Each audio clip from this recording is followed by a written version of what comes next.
os de l'enfant quand il est encore tout bébé, ce ne sont pas les os, on appelle ça le tendon. C'est le tendon.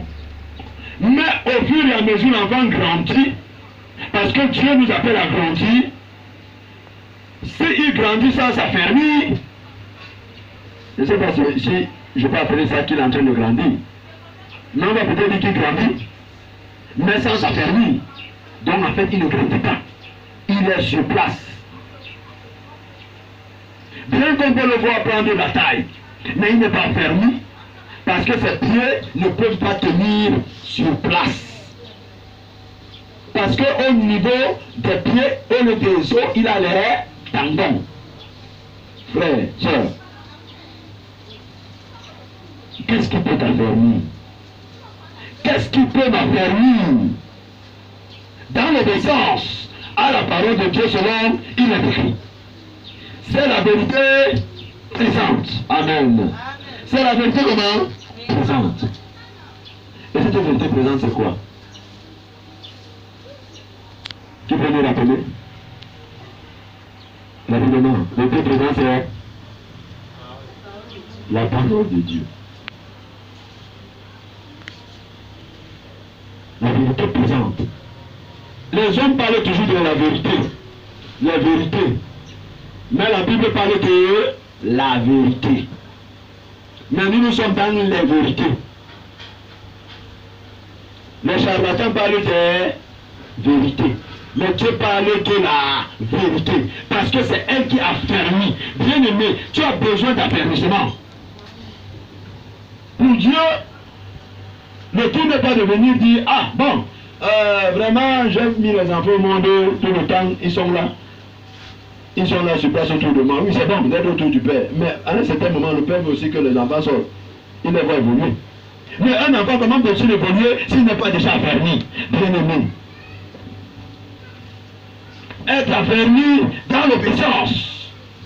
L'affermissement, ce n'est pas le fait que tu as me dit que je suis là-bas dehors. Je ne sais pas trop bien l'obéissance. Bon, on a dit que, bon, on appelle la simplicité de l'obéissance, n'est-ce pas? Mais je vais te dire que la simplicité de l'obéissance ne peut pas aller si tu n'es pas affermi. S'il n'y a pas affermissement, il n'y a pas d'obéissance.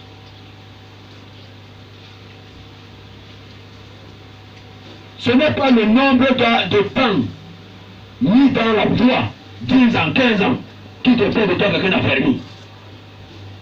Ce n'est pas le nombre de versets bibliques que tu lis par jour qui fait de toi quelqu'un qui est affermi. Mais c'est la parole de Dieu. Amen. C'est la parole de Dieu. Et la parole de Dieu, c'est Jésus lui-même. Ce n'est pas le logo ce qu'on appelle la lettre. Parce que la lettre fait quoi? Tu. La lettre, elle est tu. Mais l'esprit vivifie.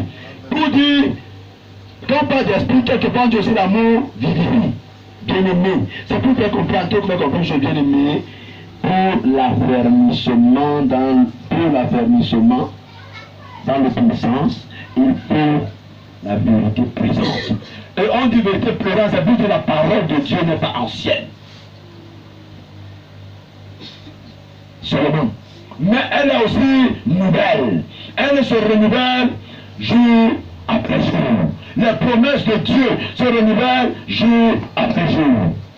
Les promesses de Dieu ne sont pas pour le temps d'Abraham aujourd'hui et il y a les nouvelles révélations. Zéro. Il n'y a rien de nouveau, même dans la parole de Dieu, pour dire qu'il y a les nouvelles révélations. Parce que ce que nous vivons aujourd'hui, Papa Abraham a vécu. Amen. Amen. Amen. Il a vécu. Toi, tu viens parler en langue, je suis entendu de parler en langue. C'est pour que je te le dise. Il a déjà entendu ça. Parce que lui, il veut tout ça par la foi. Il avait déjà entendu ça. Toi, aujourd'hui, tu viens dedans, tu crois que tu es le plus, comme quelqu'un m'avait dit que c'est chez eux que le parler en langue est sorti. Je l'ai regardé comme ça, il dit que le type ci, le parler en langue sort de chez quelqu'un.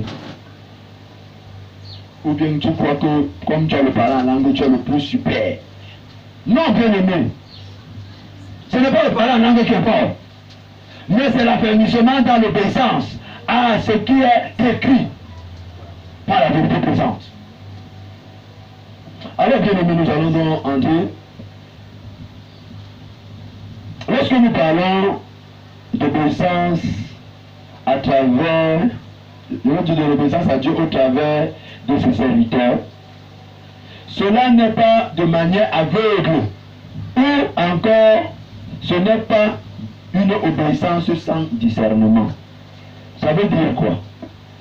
D'abord parler de mercredi, l'obéissance aux serviteurs de Dieu, l'obéissance aux autorités, l'obéissance de manière simple. Mais bien aimé, ce n'est pas de manière aveugle. N'obéis pas à quelqu'un aveuglément, soit disant parce que, attends, on parlait de la simplicité d'obéissance. Non. Un jour, ma mère avait l'habitude de me dire, quand elle me menaçait encore par rapport à ma foi, dans la Bible, elle a dit qu'au nom de ton père, ta mère, non? Et toi, ne pas aller à l'église. La Bible dit qu'au nom de ton père, ta mère, non? Bon, elle dit qu'il ne va pas aller à l'église, je fais comment? Je fais comment? Avec ce qu'on appelle l'obéissance. Parce qu'on ne comprend rien. La Bible a dit, moi je ne vais pas moi les problèmes. Le patron te demande de faire le feu, où tu es? La Bible a dit que honorer vos maîtres. C'est ça, non? Maintenant, on me demande d'honorer le maître, même si de faire le feu, je fais le feu, non? Mais j'ai appris la parole de Dieu, non? Bien aimé, restons dans ce qui est écrit. Parce que pour mieux obéir, tu ne restes pas dedans, tu sors du contexte de l'obéissance. Ça sera tout sauf l'obéissance. C'est pourquoi, bien aimé, selon qu'il est écrit, si je reste là, bien aimé, je suis en train d'obéir. Même si tous sont contre moi, je suis en train d'obéir. Mais un serviteur de Dieu, un serviteur de Dieu, oui, c'est le serviteur de Dieu. Mais est-ce que ce qui le motive va en droite ligne avec ce qui est écrit? Si ça va en droite ligne avec ce qui est écrit, alors je manifeste la simplicité de l'obéir. Pourquoi?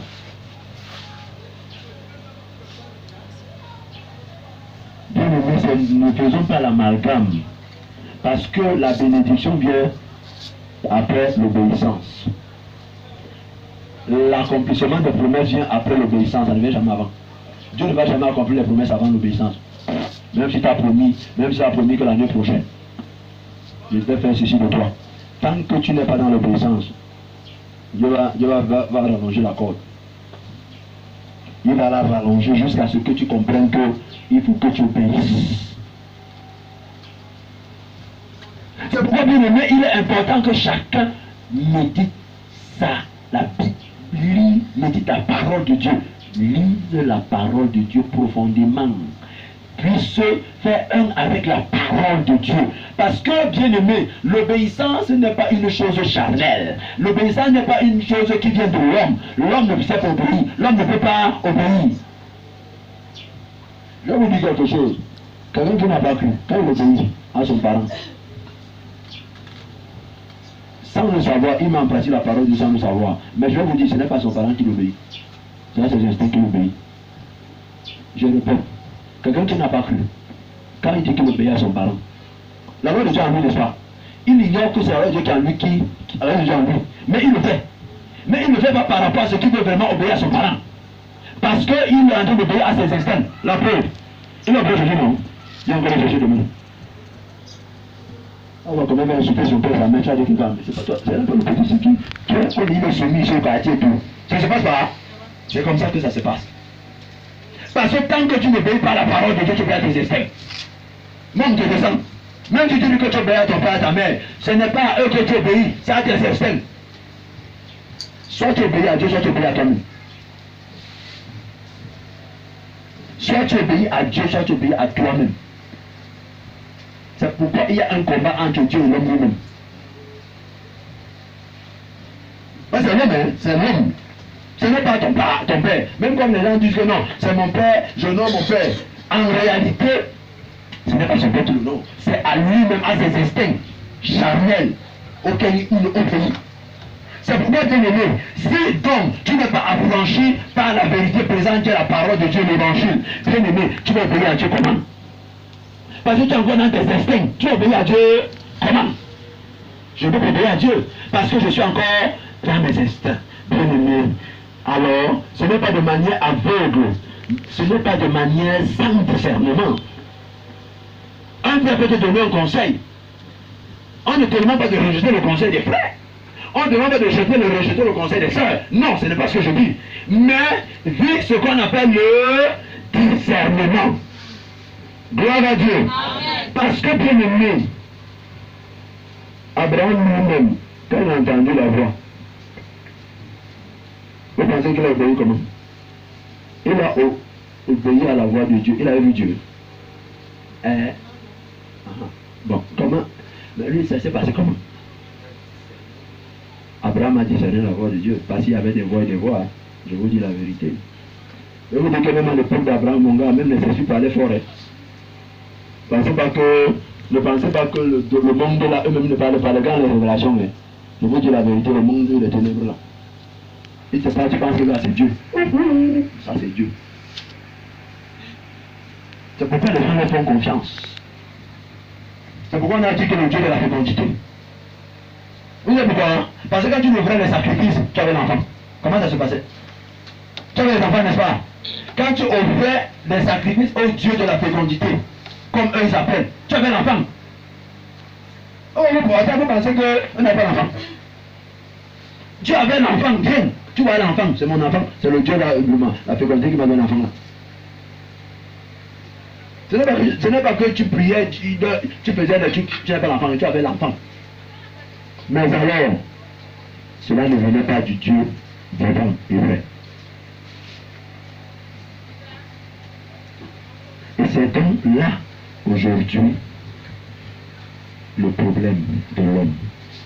L'obéissance du croyant en Christ. Sur la base de il est écrit. Sur la base de il est écrit. Allons-y. Beaucoup de ministres de l'évangile aujourd'hui veulent mettre sous leurs pieds ceux qu'ils dirigent. Entre parenthèses, nous le savons. Beaucoup de ceux qui se disent les ministres de Dieu, qui entre-temps se disent ministres de Dieu, ils veulent mettre sous leur bout ceux qu'ils dirigent.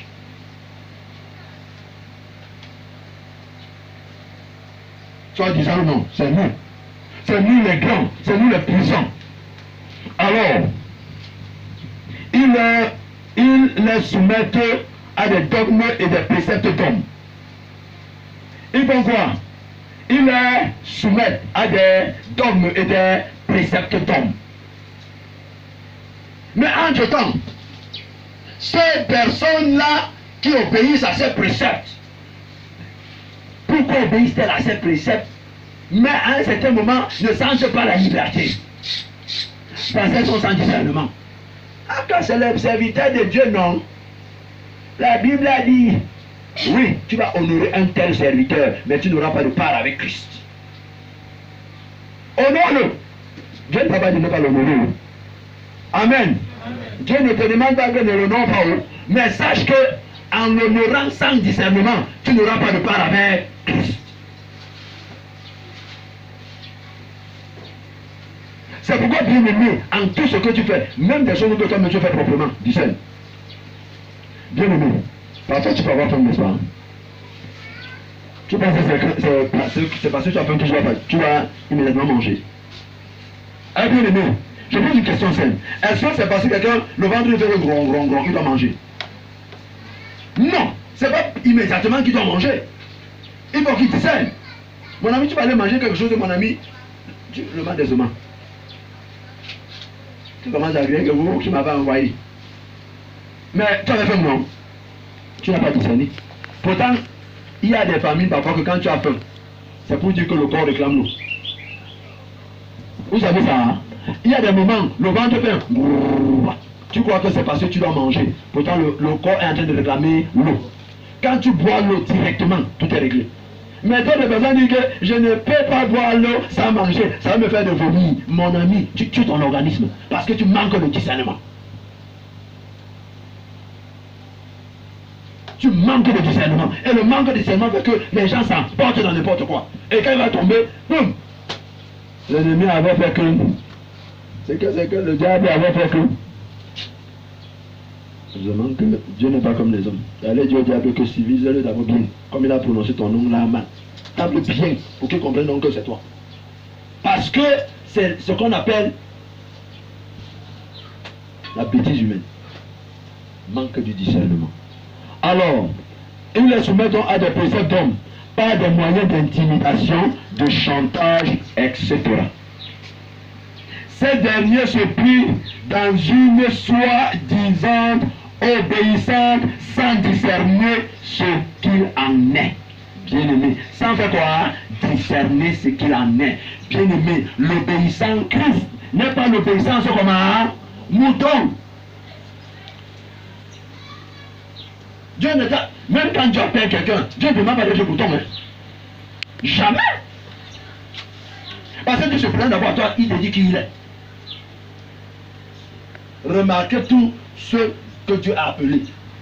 Dieu te dit d'abord qui il est, maintenant il t'envoie. Dieu n'a même pas dit que là tu vas là-bas. C'est qui m'envoie, qui m'appelle? Dieu se présente d'abord. Amen. Quand Dieu appelle Moïse, regarde, je suis en plein désert. Il y a encore quel mouton ici qui est en train de m'appeler. Parce que c'est un berger. Un mouton, il y a la voix. Il regarde même ce mouton, rien. Ah, Moïse, il dit que... Hey. C'est quand il regarde, il voit un buisson qui est en flamme mais qui ne se consume point. Il voit sort.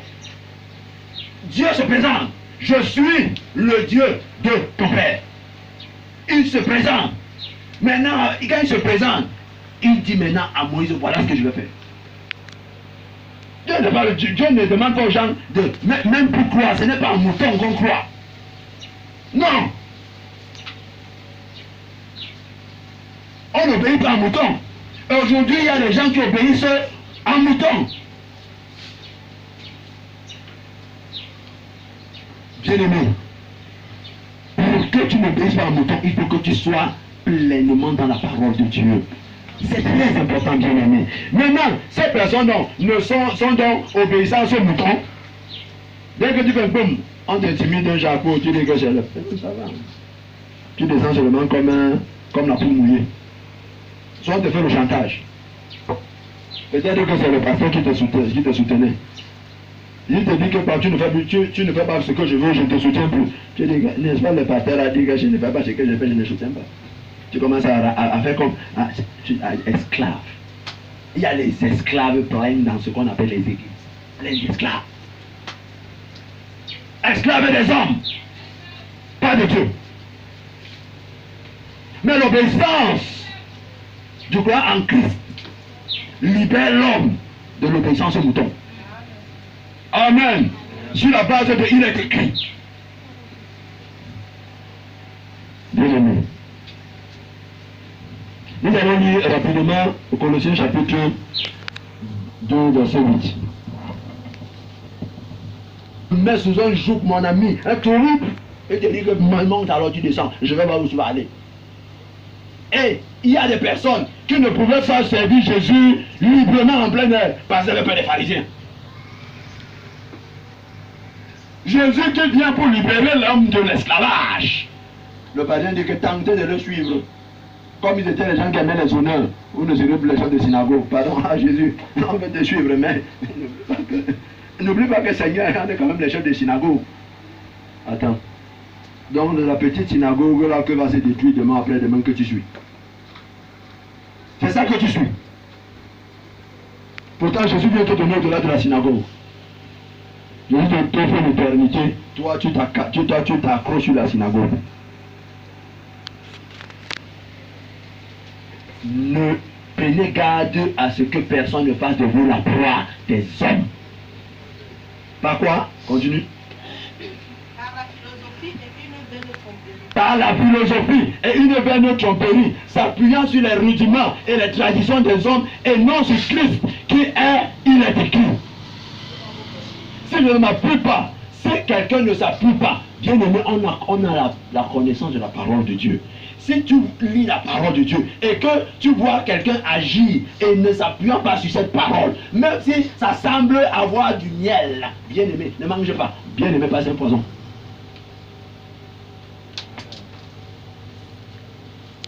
Pourquoi? On ne discerne pas. Une obéissance sans discernement, ce n'est pas l'obéissance.